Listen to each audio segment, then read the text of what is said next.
My friends, and welcome to the first ever inaugural the Fittest Flat Earther podcast. And I am like over the moon, way more than those fake astronauts are to be starting this. It is something that has been on my mind for a long time, and I finally pulled the trigger on it. And I'll tell you the story of why, actually, and it has to do with a lot of how I come to all my revelations and all the truth that I find. As I fasted and I prayed and I asked our Heavenly Father, I said, please, Father, if there is something more I am supposed to be doing or another direction I am supposed to be going with all this content I am making and all this truth that I'm sharing, please make it abundantly clear to me.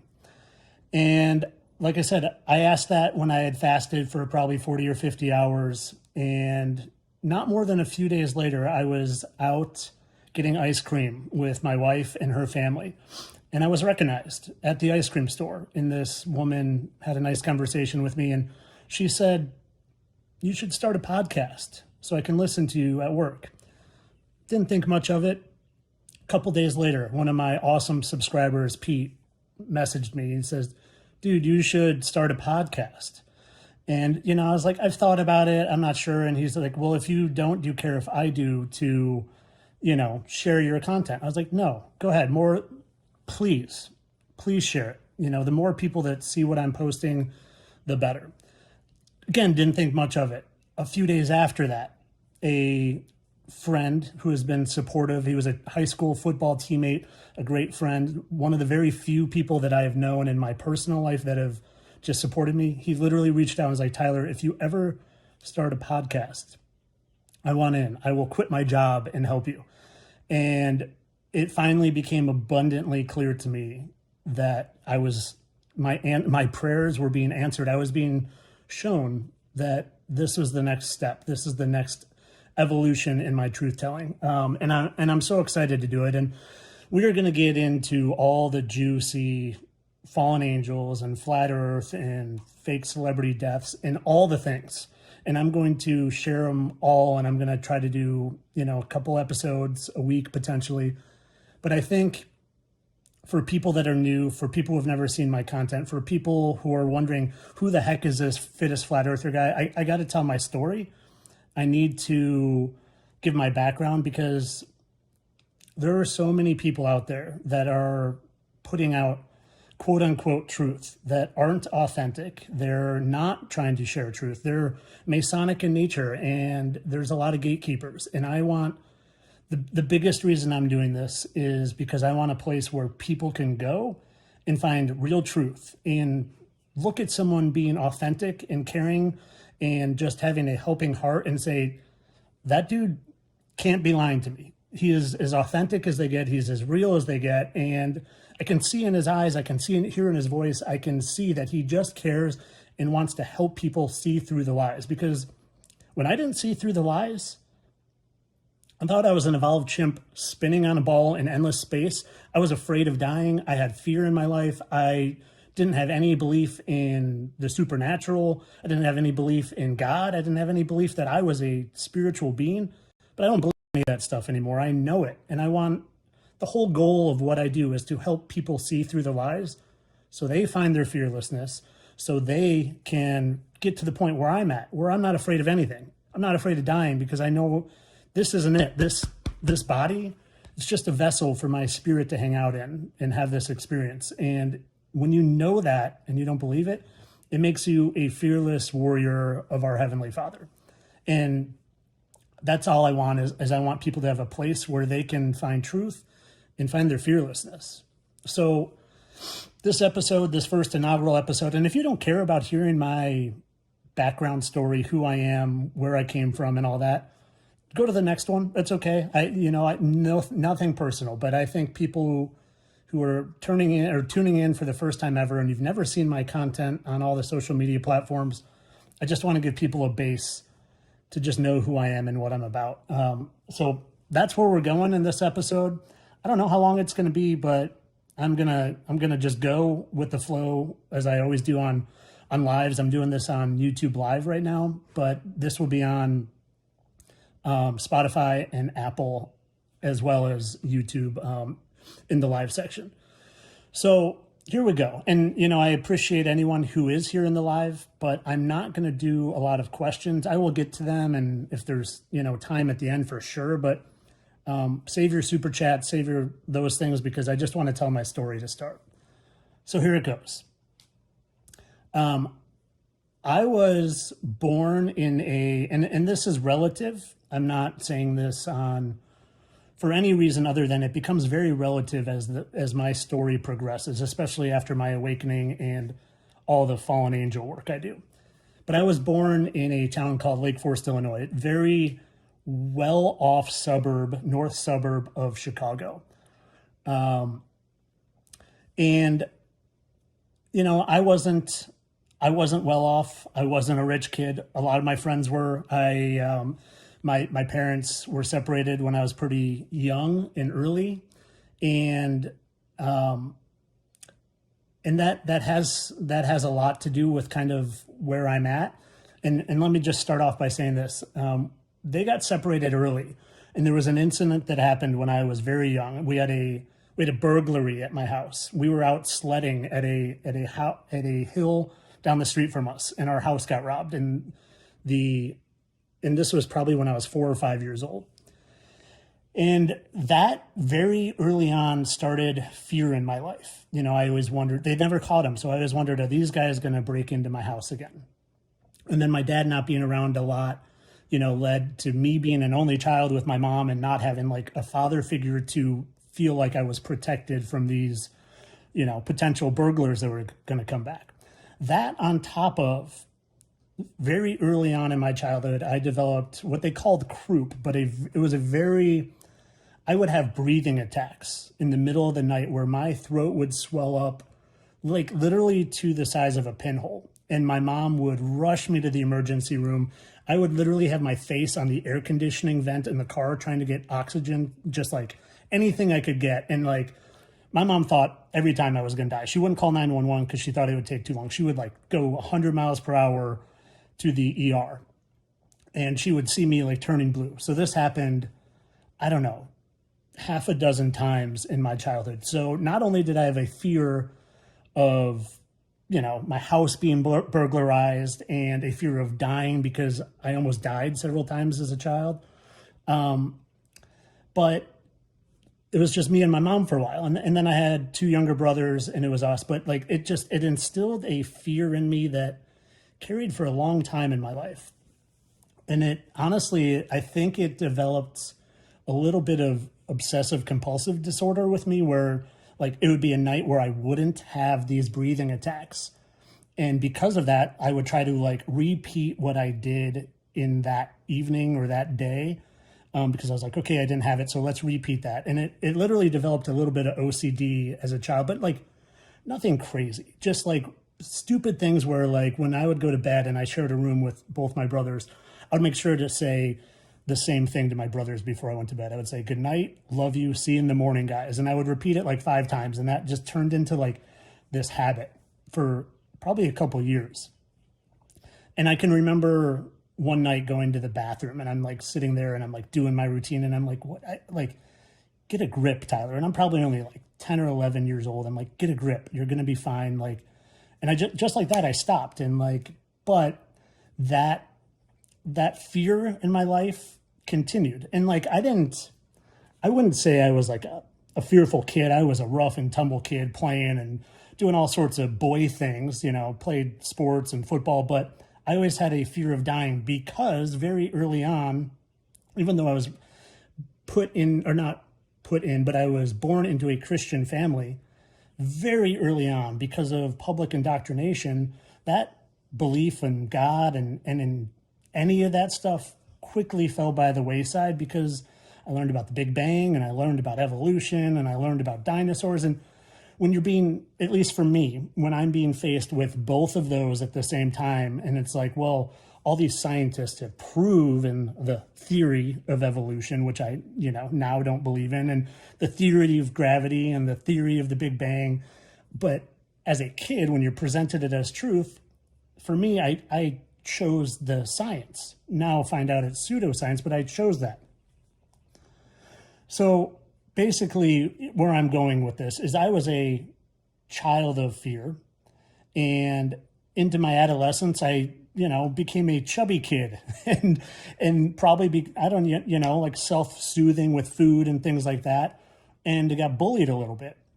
So as I'm continuing and growing on, luckily, I found lifting weights, and it clicked in like 8th grade. I started lifting weights, and it became this thing that just, the stronger I got, the more confidence it gave me, and the more it took my fear away. And it just became like a passion of mine. Immediately, I was into lifting weights from the time I was 12 years old till I'm 45 years old now. And like, it's been a passion of mine. It became my job, and I'll get into that. But where I'm going with this is that I found a lot of inner strength through outer strength. I was a fearful kid. I was a kid that was bullied. And luckily I had an amazing mother who taught me to learn from being bullied and to never treat people like that. And I did. I learned to not bully people. I learned to protect the little guy and stand up to the bullies. And I think that's a lot of why I do what I do now. But it dawned on me pretty early on that I was finding my inner strength through my outer strength, and I just wanted to help others do that. So it made me find a career in teaching, and specifically in strength and conditioning. So I was a strength and conditioning teacher for 20 years. And for 20 years, I just lived my life, married to my wife with my 2 dogs who are chilling right next to me right now. And I focused on that. I focused on helping kids find their inner strength through their outer strength. I focused on my athletic pursuits. I was still very active and did things like flag football, and I was a CrossFit athlete and all these different things. But for 20 years, I still had fear in my life, and not uncontrollable fear, but, fear of, let's say, flying. I was terrified of flying because I was afraid of dying. I was afraid that, when I would get on a plane, I couldn't get the image of crashing out of my mind. And to me, dying was the end. I was going to spend the rest of eternity buried in the ground.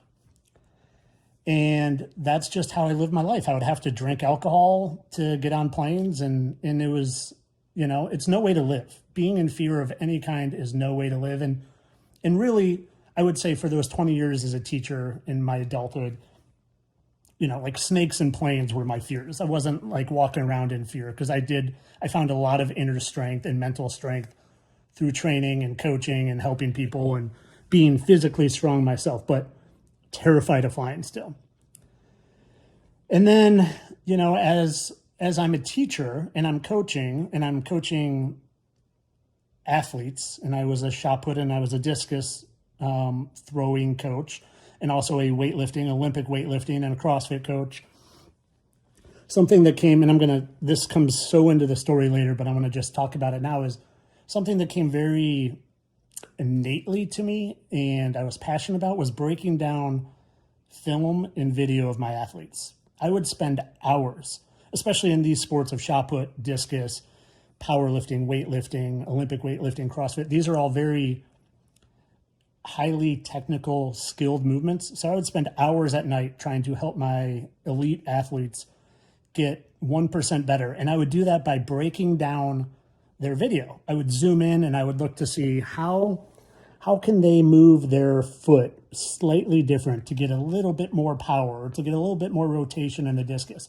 And my wife she'd be like, "You're still at it? You're still breaking down that film of so-and-so athlete?" I'm like, "Yeah." And it was like zoomed in and like just meticulous about it. And a lot of you probably are hearing me say that and probably understand where that's going in the future with, me finding blemishes and scars and markings on these fallen angels' faces.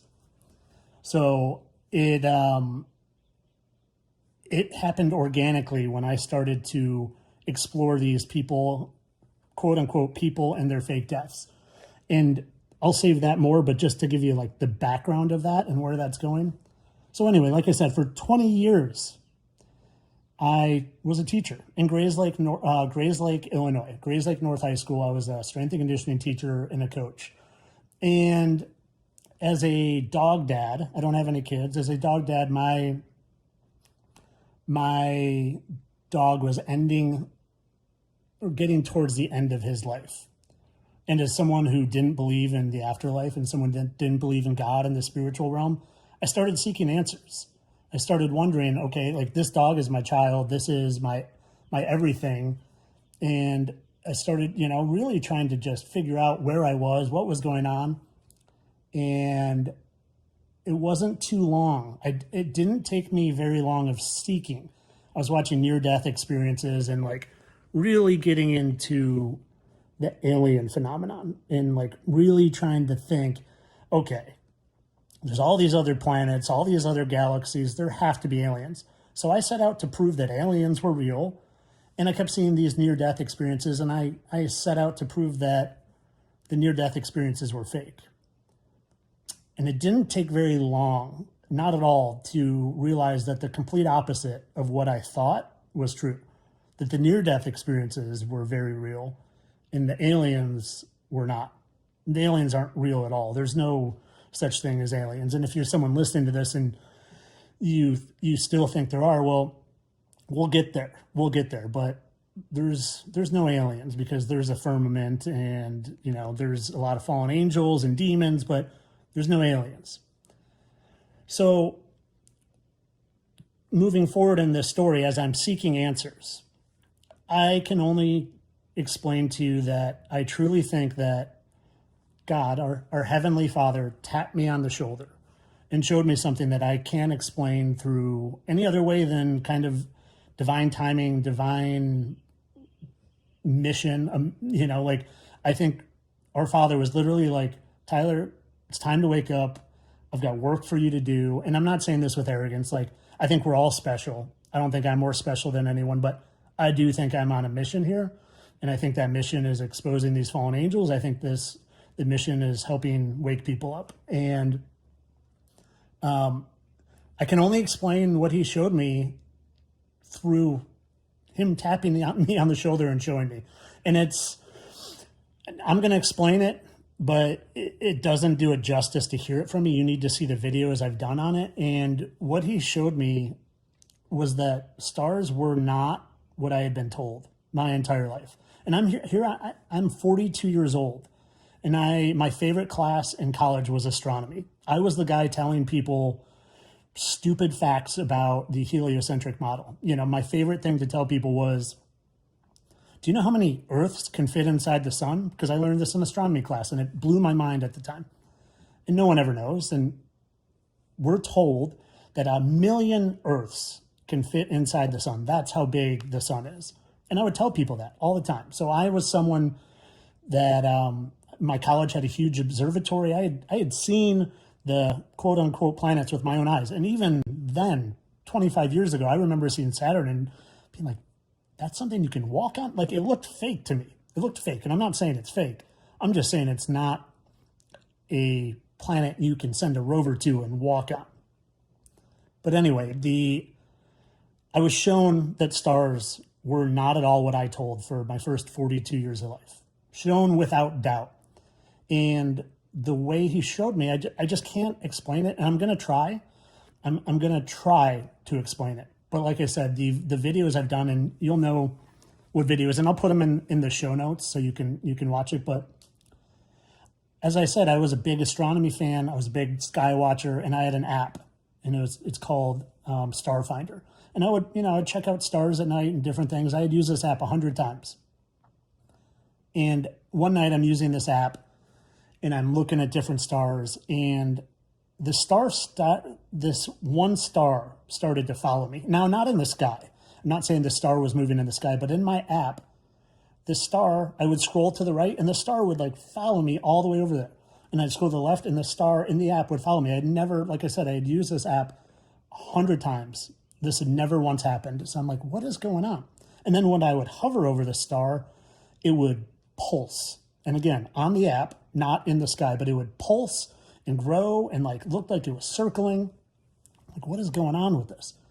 So I literally get my wife. I'm like, are you seeing this? And she's like, yeah, that is weird. I'm like, look, all the other stars aren't following me. This star is following me. So I screen record it. And because I'm just like, this is weird. And it's like, while I'm seeking answers for just life in general, I'm like, this is kind of weird. So I screen record it. And I do what I did, like I do what I did with my athletes. I looked at the screen recording, I blew it up, I zoomed in, and I'm like, the weirdest thing is I'm seeing dog images in it. Like literally, and it looks like my dogs. At the time I had 4 golden doodles. And it looks like my golden doodles. And I'm like, what is going on here? Like, is the app somehow taking pictures from my phone and putting them in this star? Like, I just couldn't make sense of it. I even asked my wife, my wife Liza doesn't see a lot of what I see still to this day. And especially when I show her videos and pictures of side by sides of people and things like that. But I said, hey, what do you see here in this screen recording as this star is pulsing and blowing up? And I didn't tell her. I said, what do you see? And she's like, they look like dogs. I'm like, okay. So I don't think anything about it for a couple of days. And I go to school. I used to be the first person at school every single day because I would open the weight room. I would get a training session in myself. I'd open it for the early bird kids that would come in and want to work out and train, and a lot of my athletes. And I'm sitting on a stationary bike. And I'm just stationary biking, and I'm thinking, and all of a sudden it dawns on me. I'm like, oh, I don't even know what star that was. So I think to look, like I have it screen recorded. I can see where it was. And I look, and it's the star Sirius. And I had heard of Sirius, but I look up Sirius, and I see that Sirius is called the dog star. And I'm like, what? Like, what's going on here? So I'm trying to process. I don't understand what's going on. I'm like, that's so weird. What is going on? It's like my phone playing tricks on me. So the next thing I do or think of, and I don't remember if it was at that moment or a day or two later or what, but I was like, okay, I'm going to look at videos of the star Sirius and see what I see. So I find all these YouTube. I don't go to NASA because I just go to YouTube and I type in the star Sirius, and all these amateur photos and videos come up, and I screen record and I do what I do. I zoom in and I'm looking, and every single, if you guys have never seen a star from an actual camera or telescope, they look nothing like NASA shows. They're not points of light. They're very beautiful and colorful and very close. But I'm looking at this, and I'm really the first time I've ever seen a star at this point that isn't NASA. And as I screen recorded, I'm looking at it. I'm seeing all these dog images. Like every flicker of the star is a different dog face. And I'm just like, what is going on? Like, I don't know what's going on, but this is when I without a doubt knew, because I didn't just trust one. I kept going to amateur after amateur, and dog after dog after dog was in these stars, especially the dog Sirius, or the star Sirius. And I've done videos on this. And like I said, hearing me say it doesn't do it justice, but I've done videos and slowed it down. And it's not just me that sees it. Everyone sees it. Sometimes your eyes need to focus, but there are dogs and stars, and I didn't know at the time what in the world that meant. And I have a much better understanding of at least what I believe that is now. But the thing it did 1000% is it opened my mind to anything is possible. Anything that I have believed my entire life might be wrong. If stars aren't what I thought, if stars aren't burning balls of gas quintillions of miles away, well, then my mind is open to everything. And it took all the guard off of everything. And it sent me on a truth-seeking mission for the next 5 months, nonstop. And I'll tell you this, as I'm going through this and I'm waking up and I'm learning all these things and I'm really figuring out that where I live isn't where I thought I live, it's doing a number on me. Like I was discombobulated, and I was fire hosing everyone in my life with everything I was learning. And I was learning so much so fast because I'm just an all or nothing person. And when I discover something that's interesting, when it was like normal level interesting, I want to share it.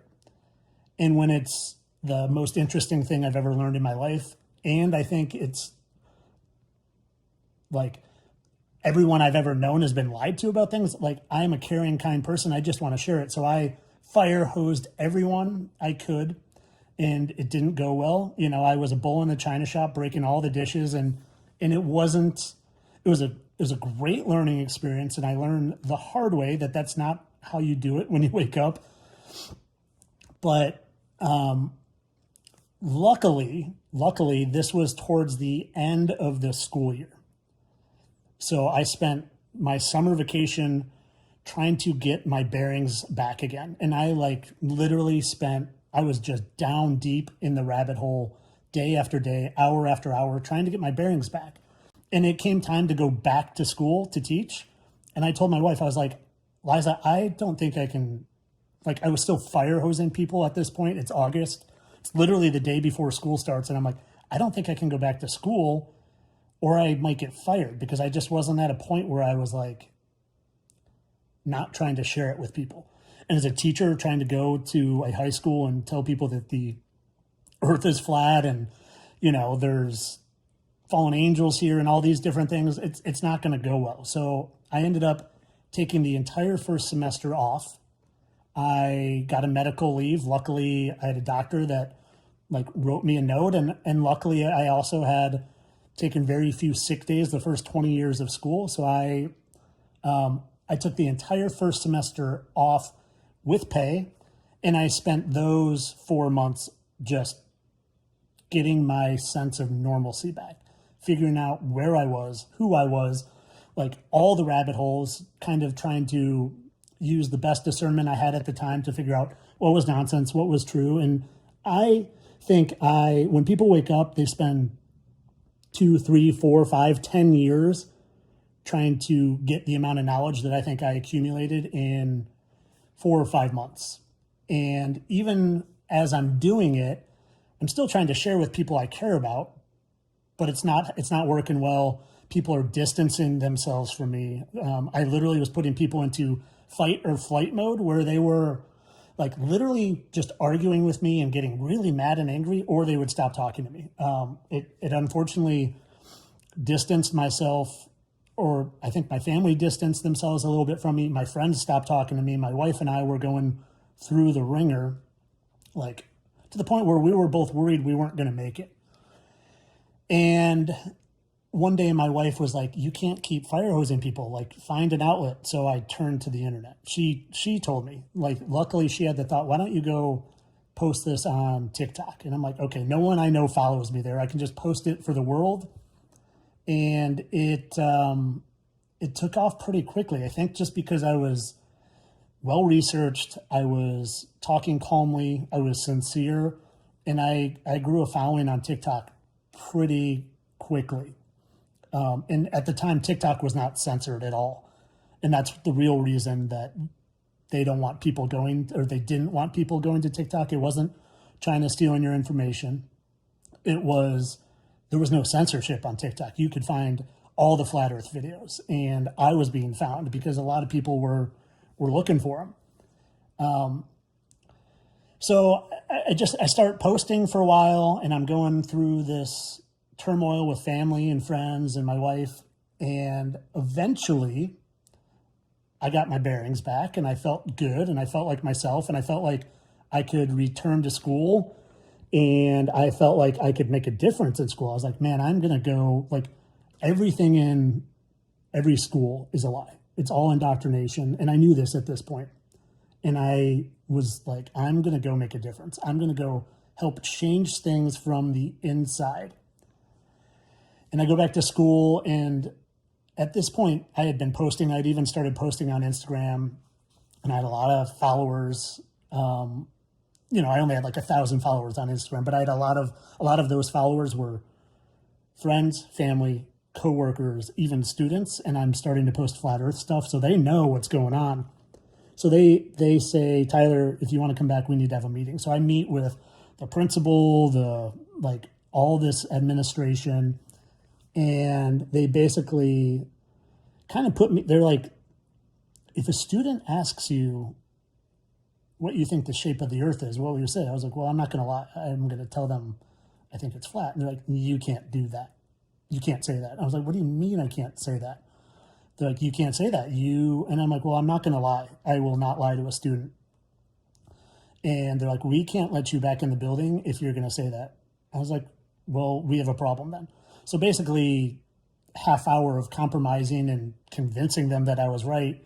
They said, okay, you can answer yes, but you have to deflect. You can't talk about it. They said you need to direct them to the experts on the subject, which would be our science teachers. I'm like, well, I guarantee you I know more about the heliocentric model than every single science teacher in this building, because we're not taught it. We're taught it. We're shown, in our crib, the dangling star and solar system, and then given very basic information about it when we're young, and that's it. They don't show you again. I learned about it in college, but I would put all the money in the world that I knew more about our supposed, solar system than all the science teachers did. But I said, okay, I will not talk about it. It wasn't long. I wasn't long for the teaching world anymore. I got back in there, and some kids mocked me. I mocked me for flat earth and different things. And I punished them by sending them to the dean, and they're like, well, you can't punish a kid for not believing what you did. I'm like, I don't care what he believes. He's literally telling me I'm an idiot. I'm like, there's flat earth, not flat earth. There's no discussion here. If a student is mocking and ridiculing and making fun of a teacher, they need to be reprimanded. And they didn't have my back. Like, they literally said it was my fault. Like, I was talking about flat earth or something. I was like, I didn't say anything to these kids. They're literally just being rude, little disrespectful punks. So they deserve to go to the dean. So anyway, long story short, from the teaching aspect, I started thinking there's no, I'm not making a difference from the inside of the school system. I need to do it from the outside. And I was just like, I didn't have to teach a single thing, not one single thing that I didn't agree with. There was no indoctrination in my strength and conditioning classroom, not a single thing, but my heart just wouldn't allow me to be part of a system that was brainwashing kids. Just, it wouldn't allow me to do it. So I started thinking about exiting teaching. And I told my department chair, I was like, hey, I'm considering not coming back next year. And he's like, okay, good to know. This is approaching spring break of 2023. The very next day he comes to me, he says, Tyler, if you make that decision for sure, you have enough sick days left where you could take the rest of this year off if you know you're done teaching. And then I was like, okay, I'm going to think about it. And then I had another incident with a student and mocking me, and administration and the deans and the principal and my department chair not backing me up. And I was like, I am done with this. I'm like, I love my students. My students, that I taught, were always super kind, super respectful. They loved me. And I don't say that with arrogance. I say it because I've always treated my students like people. We're people. We're humans. I respect you. You respect me. Most importantly, all you students respect each other, and we'll get along great. It was the students that weren't in my class that were being disrespectful. So I was like, I told them I'm done. And the next day I cleaned out my desk and I retired from teaching. Now, at that point, I thought I was going to do a driving job, UPS, something, FedEx. And I was starting to continue to grow on TikTok, and I decided to put all the chips in and see how that went. And, we're here 2.5 years later, and it's my full-time job, but I don't look at it as a job because I've never had something, even teaching and coaching, that I'm this passionate about. And like I said in the beginning, I'm this passionate about it because I care. And I want people to find their fearlessness through seeing through the lies. And there are so many lies that you can't even keep up. And at the base of all the lies, the controllers of all the lies, the creators of all the lies, the they, who are the they? Well, it took me a long time to get there. A full 2 years after I woke up to figure out that it is the fallen angels. They are here in flesh, not in spirit. They're here in flesh, and they are all the people on the TV.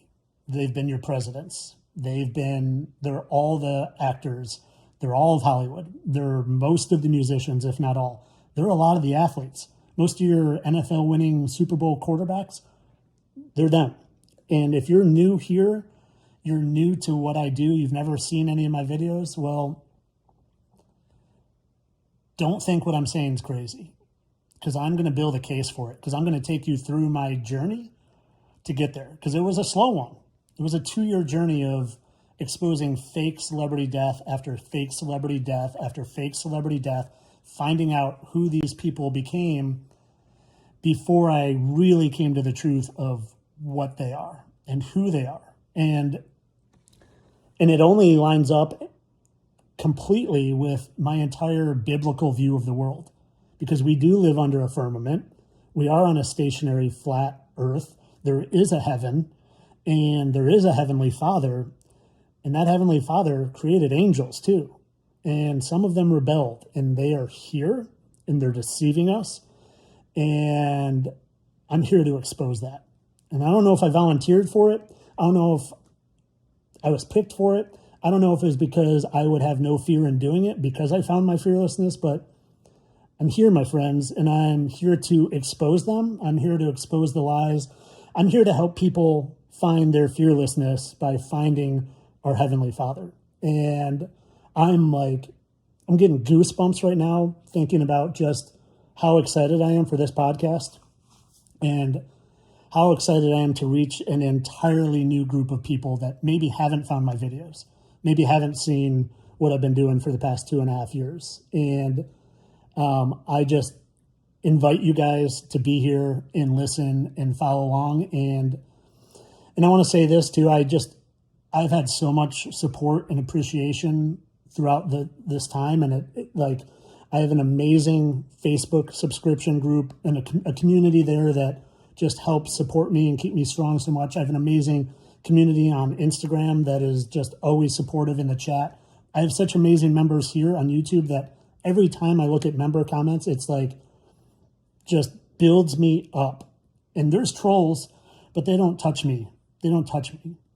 I brush them off because of the support from awesome people that just understand what I'm doing, get what I'm doing, see that I'm authentic, see that I'm real, see that I'm a real human that is just a teacher at heart. And now I'm just teaching a new audience. And I can't express it enough how much I appreciate the people that understand and support. And I'm just so pumped about this, so beyond pumped. It's been a long time coming. I had to pray and fast on it, but I got my answer. And I just want this to be a place of truth, a place of no gatekeeping, a place of no agenda, a place of finding fearlessness and truth. So it was a good 40 minutes of me just telling my story. And there's so much more to tell, but I wanted to keep this relatively brief and just crush an intro for people who have never heard of me, don't know what I'm about. I'm a teacher at heart, guys. I care. I love humans. I love people. But almost above all, I hate lies, and I hate lying, and I hate lies that prevent people from finding our Heavenly Father, because it prevented me from finding him for 42 years. And now I think he and I have a direct line. That's how I get half of the information I do. It's not research. It's divine inspiration from fasting and praying and just developing my discernment. So I'm going to take just a minute because I have seen a few comments and super chats that I want to just get to. Donald, my friend, asks about, is Rick Rude from WWF, who died of heart failure, Don Fry from the UFC? Guys, I will say this, and people always comment to me, Tyler doesn't think anyone dies. Yes, I do. I just don't think anyone on TV in the limelight dies. All the people, none of the people we see on TV are organic. They created the show Star Search and American Idol to look organic. So they look like people like Carrie Underwood look like they're coming organically through. It's not. They're not. And they are all recycled. They all played former roles. And they're not jumping spirit to body. They're shape-shifting fallen angels that fake their death so we don't get aware that they're living a lot longer than us. You know, like if Bob's not dying over here, like what's going on with Bob? Why aren't you dying? Well, yeah, that would clue us in that something's up. It would clue us in that we're not evolved chimps spinning on a ball, but we live in a spiritual realm. So, and we're going to get all into it. And I don't want to jump too far ahead, because especially for people who are just listening to this episode for the first time. But let me just end one more time by saying, guys, I appreciate anyone who is listening to this. If you are a skeptic and you are just like hearing me talk and you don't think anything I'm saying makes sense, well, find me on the social media platforms, start binging my videos, and more importantly, keep tuning into this, because I'm going to try to walk you through it. I'm going to walk you through my journey. And I think if I do it well, you'll be able to see that what I'm presenting is truth. So, and I do see someone say, I suggest people go read the book of Enoch. Yes. 1,000% yes. It tells the story of exactly what I'm exposing. So I'm going to leave it here, guys. Please share this with anyone and everyone who you think might benefit from someone in their life just caring and trying to expose the lies and the evil, but not to focus on that, to focus on the fact that we are just eternal spiritual beings having an experience, and there's nothing to fear, not even death. All right. Much love. I appreciate you all, and be on the lookout for the next episode. All right. Have a great one, everyone. Much love.